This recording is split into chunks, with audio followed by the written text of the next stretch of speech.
doomu aadama sañ na nelaw guddi ndax noflaay waaye ñaan na yàlla yeewu jëm ci li ko wat dañu wax ni nag fi nit yeewoo la mu jëkk xalaat rek looloo ko yitteel jeex na xam nga ni bu nit ñi àggul ci yàlla ba léegi duñu xalaat mukk ni nit lañu bu ñu xëyee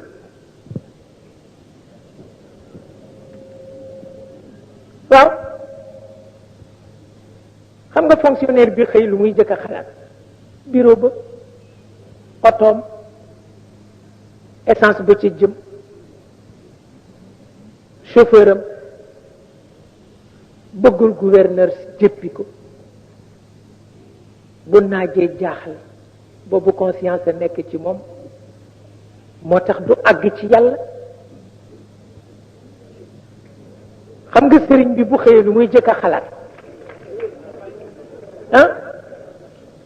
xam nga sëriñ bi bu xëyee lu muy jëkk a xalaat mbubb ma muy sol génn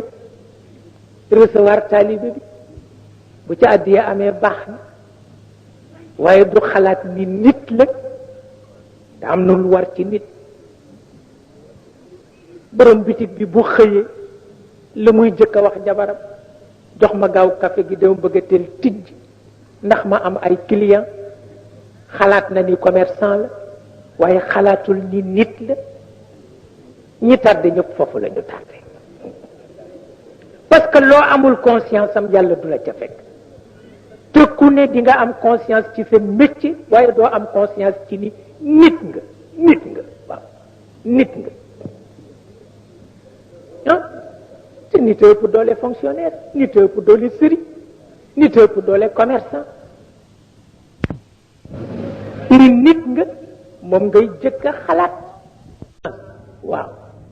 mbaa naa jógul déedéet wax nga sa yitte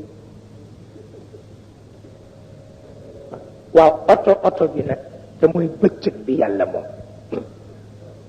te bu oto warul bëccëg du dem doo ko xalaat parce que pour yow du waruwaay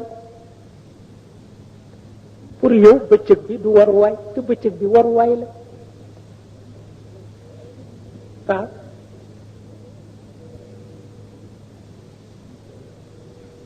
loolu bëccëg bi waruwaay la waaw ba tax na bala ngaa xalaat tiitër xalaatal li nga doon ba noppi dana la tax a jegeñ sa borom